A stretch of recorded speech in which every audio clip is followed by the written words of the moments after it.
सैयद शाह गुल, नवीन कुकरेजा, इन दोनों के सवाल हम साथ में ले रहे हैं। तो सभी के सभी किताबें जो है धर्मों की, वो तो आखिरी में इंसान में लिखी है। तो ये बात लोगों तक कैसे पहुंचाएं? और दूसरा सवाल ऐसा है कि जिस धर्म में कोई एक किताब ही नहीं है धर्म की, तो ऐसी किताब कोई निर्माण की जाए कि जिसके कारण ये बाबा लोग, पाखंडी लोग उसका उपयोग ना करे, धर्म का उपयोग ना करे। दोनों सवालों का मैं जवाब दूंगा। पहले तो ऐसा है कि ये सभी जो धार्मिक किताबें हैं वो भगवान ने खुद लिखी है, ऐसे सभी धर्मों के लोग मानते हैं। चाहे वो क्रिश्चियन हो, चाहे वो मुस्लिम हो, चाहे वो जैन हो, बौद्ध हो, चाहे वो किसी भी धर्म के हो। और जो हमारे स्टडीज होते हैं, यूनिवर्सिटीज में हम पढ़ते हैं, वहां पर ये मान्यता है, ये कहने के बावजूद ये किताबें किसने लिखी होगी, कैसी लिखी होगी, कौन से सेंचुरी में लिखी गई, उसकी प्रतियां कितनी बनी, बाद में इसमें क्या-क्या सुधार हुए, एक ही बाइबल के कितने अलग-अलग संस्करण हैं, वगैरह इसकी भी चर्चा हमको हमारे ज्ञान में मिलती है। तो ये जो ज्ञान हम अभ्यास करते हैं धर्मों का यूनिवर्सिटीज में, उसमें ये सब वास्तविकता और सत्य सामने आता है। चाहे आप कितने भी आस्था रखने वाले हो, तो भी आप पढ़ने को जाओगे तो आपको ये पढ़ना पड़ेगा, परीक्षा में लिखना पड़ेगा। तो ये जो ज्ञान हम प्राप्त करते हैं अपने यूनिवर्सिटीज में, उसकी एक जो डिसिप्लिन होती है, ये 100% सच होता है, वो 100% सच कर कर हमने स्वीकारना चाहिए। ये अगर एक बार इंसान सीख जाए, धार्मिक इंसान सीख जाए, तो आप कहते हो वो दिक्कत हल हो जाएगी। ये सब स्कूलों में सिखाया जाता है, कॉलेजेस में सिखाया जाता है। लेकिन इसके बावजूद हमारे मन में ये मान्यता डाली जाती है कि विज्ञान की जो बात है, वहां विज्ञान खत्म होता है, वहां से धर्म शुरू होता है, वहां से आध्यात्म शुरू होता है। विज्ञान की कोई बात उसको लागू नहीं होती है। और फिर वो अपने आप को स्वतंत्र अंधविश्वास का क्षेत्र कायम करना चाहते हैं, और उसमें बड़े पैमाने पर लोग बलि चढ़ते हैं। जो विज्ञान में सीखा वो इधर कभी उपयोग कर कर नहीं देखते उस ज्ञान का। और दोनों अंधविश्वास, यानी विज्ञान में जो कहा गया वो भी अपनी जगह सच है, और ये अपनी जगह सच है, ऐसा मानकर चलते हैं। और इस कारण ये अंधविश्वास कायम रहते हैं। धार्मिक सभी ग्रंथ इंसानों ने लिखे हैं, ये हर अभ्यास करने वाले को पता चलता है। और इंसान लिखेगा तो उसमें गलतियां हो सकती है, अच्छाइयां भी हो सकती है, गलतियां भी हो सकती है, मर्यादा हो सकती है। लेकिन बड़े बड़े पढ़े लिखे लोग, ये तो आसमान से टपका है, चाहे वो महाराष्ट्र के चीफ सेक्रेटरी क्यों ना रहे हो, आईएएस ऑफिसर, वो भी कहेंगे आसमान से टपका है। यह अंतिम ज्ञान है। और यहां सबसे बड़ी दिक्कत खड़ी होती है। पूरे महाराष्ट्र में नहीं, पूरे भारत में बी आर चोपड़ा का महाभारत बहुत फेमस हुआ। महाभारत बहुत ही अच्छा ग्रंथ है। लोग काम धाम छोड़कर महाभारत देखने के लिए टीवी के सामने बैठते थे। तब तो टीवी केवल दूरदर्शन था। पूरे के पूरे रोड,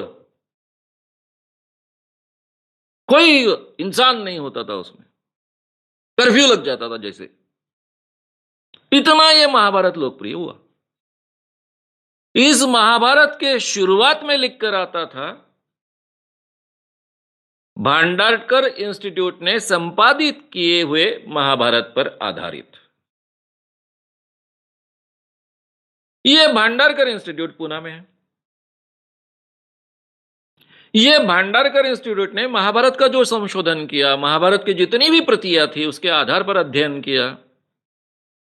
उन्होंने प्रस्तावना में लिखा है कि यह महाकाव्य है। महाकाव्य यानी थोड़ा सा इतिहास और उसके आधार पर कवि की कल्पना। महाभारत बहुत अच्छा महाकाव्य है। उसमें ह्यूमन नेचर का, कैरेक्टर्स का बहुत सुंदर वर्णन है, जो किसी भी काल में लग सकता है। आज भी वो लागू हो सकता है। आज भी दुर्योधन हो सकते हैं, आज भी अर्जुन हो सकते हैं। कर्ण हो सकते हैं। इतना सुंदर व्यक्ति चित्रण उसमें है, इसीलिए उसको महाकाव्य कहा गया। लेकिन आम धार्मिक व्यक्ति रोज वो जो देखता था महाभारत, वो टीवी की पूजा करता था, वो सचमुच है इतिहास ऐसा मानता था। और भांडारकर इंस्टीट्यूट की प्रस्तावना में लिखा है, जिस पर यह महाभारत बनाया गया, ये महाकाव्य है। तो ये बात हम स्वीकारते नहीं है। ये स्वीकारने के लिए हमको प्रवृत्त करना पड़ेगा, और यही काम हम कर रहे हैं कि भाई महाभारत कोई सत्य इतिहास नहीं है। इतिहास थोड़ा सा और उसके आधार पर किया हुआ एक महाकाव्य है। बहुत सुंदर है, बहुत अच्छा है, लेकिन है। उसको एंजॉय कीजिए, लेकिन उसकी पूजा मत कीजिए। दूसरा जो सवाल है, वो सवाल हिंदू धर्म के बारे में, कि हिंदू धर्म में कोई भी एक धर्म ग्रंथ नहीं है जिसके आधार पर हिंदू धर्म अमल में आता है। रामायण महाभारत ये तो महाकाव्य है, ये कोई धर्म ग्रंथ नहीं है।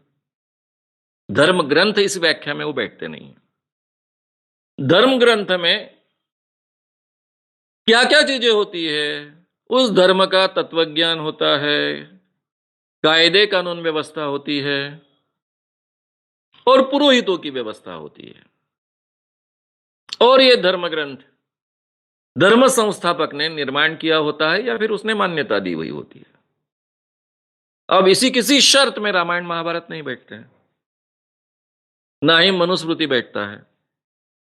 मनुस्मृति एक कोड ऑफ कॉन्डक्ट का ग्रंथ है, ऐसा माना जा सकता है, कि जिसमें इंसान ने इंसान के साथ कैसा बर्ताव करना।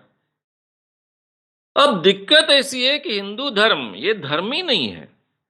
केवल मैं नहीं कहता हूं, जो भी धर्म के अभ्यासक होते हैं वो सभी कहते हैं, इवन आरएसएस के लोग कहते हैं, ये कल्चर है, इसमें बहुत विविधता है, परस्पर विरोधी बातें हैं, अलग अलग तत्व ज्ञान है, अलग अलग भगवान हैं, अलग अलग मान्यताएं हैं। और इसी कारण शायद इतने हजारों सालों तक ये कल्चर इसी ढंग से चलते आई है। इसमें बहुत बुराइयां भी हो सकती है, बहुत अच्छाइयां हैं, सबको साथ लेकर चलने की क्षमता है। आज के कुछ लोग छोड़ दीजिए, जो धर्म के नाम पर बांटना चाहते हैं, लेकिन ओरिजिनल जो भारतीय कल्चर है वो सबको साथ लेती है। वो मुस्लिमों को भी साथ में जोड़ लेती है, बौद्धों को भी साथ में जोड़ लेती है, जैनों को भी साथ में जोड़ लेती है, क्रिश्चियनों को भी साथ में जोड़ लेती है। ये क्षमता भी है, बुराइयां भी है, चातुर्वर्ण्य भी है, जाति व्यवस्था भी है, वो अमानुष हद तक भी है, बुराइयां भी है। तो ऐसे एक ढीली ढाली कल्चर को, अलग अलग व्यवस्था होने वाली कल्चर को आप एक सूत्र में बांधना चाहोगे, तो यह संभव नहीं है, ना ही अच्छी बात है। इसीलिए हिंदू धर्म का कोई तो भी एक धर्म ग्रंथ बने ना, कभी उस पर एक मत होने की गुंजाइश है। अलग अलग लोगों के अलग अलग विचार हो गए, अलग अलग पंथ है, परस्पर विरोधी विचार है, इसलिए बात तो संभव नहीं है। इसलिए उस ढंग से धर्म अमल में आए तो शोषण कम होगा, इसका भी कोई आधार नहीं है। क्योंकि क्रिश्चियन धर्म में तो ऐसे कोई मतभेद नहीं है, मुस्लिम धर्म में भी ज्यादा मतभेद नहीं है, पंथ है लेकिन थोड़े से ही हैं, उसमें भी बहुत ज्यादा नहीं। कुरान तो कायम है, बाइबल तो कायम है, ओल्ड एंड न्यू टेस्टामेंट, उसके बारे में तो कोई मतभेद नहीं है, लेकिन वहां भी तो शोषण है। इसलिए शोषण रोकने का यह तरीका नहीं।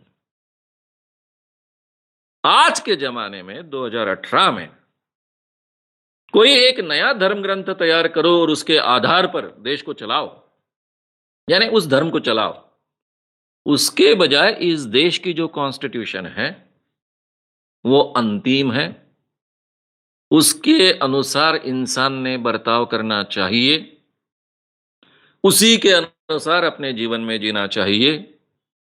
और धर्म है वो व्यक्तिगत है।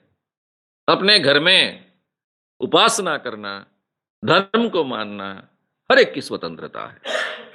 कोई मुस्लिम धर्म के अनुसार अपने घर में व्यवहार करेगा, कोई क्रिश्चियन धर्म के अनुसार करेगा, हिंदू अपनी-अपनी अलग-अलग विचारधारा के अनुसार अपने घर में व्यवहार करेगा।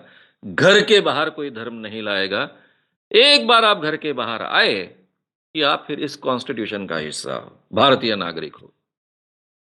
ये अगर हम विचार स्वीकारेंगे, तो ही बहुत अच्छे ढंग से इस देश में जी पाएँगे, भाईचारे के साथ जी पाएँगे और जो हमारे कॉन्स्टिट्यूशन निर्माण करने वाले लोगों का सपना है, जिसके आधार पर कॉन्स्टिट्यूशन खड़ी हुई है, equality, fraternity, liberty and justice, वो सही मायने में अमल में आएगा, जिसमें मुस्लिम हो, चाहे हिंदू हो, चाहे जैन हो, चाहे सिख हो, चाहे बौद्ध हो, चाहे क्रिश्चियन हो, सब इक्वल होंगे, सबको इक्वल सम्मान होगा, सबको इक्वल अधिकार होगा।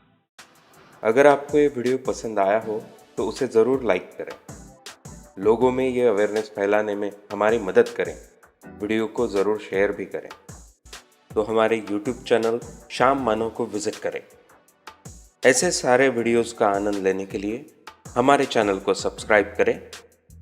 उसके लिए सब्सक्राइब बटन दबाएं। नए वीडियोस का नोटिफिकेशन पाने के लिए बेल आइकन दबाएं।